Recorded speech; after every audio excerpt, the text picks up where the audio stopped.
Hi everyone, this is Abhinav from PhoneBunch and today we are taking a look at the Lenovo Vibe Shot, a camera-centric smartphone with a lot of features which we'll just talk about.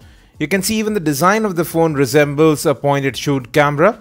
You have a 16 megapixel rear camera over here with optical image stabilization, laser autofocus and triple tone flash. About the rest of the specs, you have a 5-inch Full HD 1080p IPS display in the front, Corning Gorilla Glass protection in the front and back, and it's running on the Snapdragon 615 octa-core processor with 3 gigs of RAM, 32 gigs of storage. But now let's have a look at the build of the device. On the right, you have the power lock and unlock button, you have the volume rocker up top, and you have a switch to move into Pro mode in the camera, and you have a dual stage camera key right there as well, which you can use to focus and click images. At the top, you have the secondary noise cancellation mic, 3.5mm audio jack. Moving to the left, you have the SIM card slots. At the bottom, you have the speaker as well as the microphone of the device, along with the micro USB data syncing and charging port.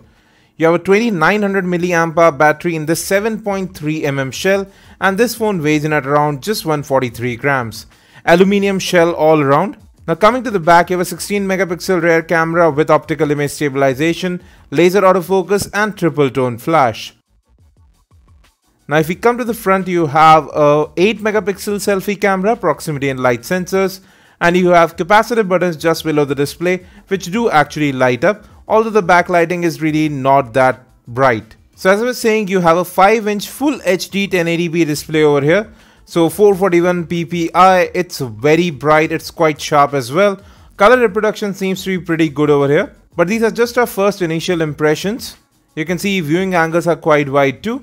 You can simply launch the camera app by just long tapping on the separate camera shutter button. Shutter speed is actually very good on the device. You can just flip the switch to enter the Pro mode, where you can control manual focusing, you have shutter speed control as well, ISO, as well as white balance. So you can see right there. Now there's a smart mode inbuilt as well, which figures out the scene composition based on what you are shooting. And the flash here is actually quite bright. Even the front-facing camera takes images rather quickly, and the image did turn out to be in focus. It is an autofocus camera in the front as well. Now here are some of the image samples we captured at the event space, and you can see these images actually look quite bright. Good color reproduction, they are very sharp as well. Now this is not running on final software. Moreover, this phone has not yet been launched in India. It will be coming sometime soon. We'll know pricing information and more about the device later then. Overall, images do appear to be very sharp, great color reproduction, and the focusing is really fast over here as well. Now coming to software, this phone is running Android 5.1.1 Lollipop with Vibe UI on top. You have a theme center built in as well, so many themes are available in that store. You can go and customize the entire layout. From the top, you can see you have your notification quick toggles, and you can go and edit these as well, their positioning and the number of toggles that you want. And you can see right here, we are in fact running Android 5.1.1, 3 gigs of RAM on the device and 32 gigs of internal storage. Now out of that 32 gig, you have about 21 odd gigs available to you right out of the box, I think.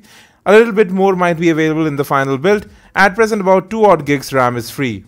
Overall performance does seem to be quite smooth. There are a few bloatware apps that have been pre-installed, but then again, non-final software here.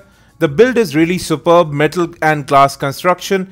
It looks premium, it feels good to hold, but yes, it does attract fingerprints on both the front and the rear panel. Now the highlight of this phone is its camera. Both cameras do perform quite well, and for first impressions, I'm actually quite impressed with the camera capabilities. We'll be back with more. Don't forget to hit that subscribe and like button. Do share this video with your friends if you think this would help them. Thanks for watching. Any questions, let us in the comment section, and as always, have a great day.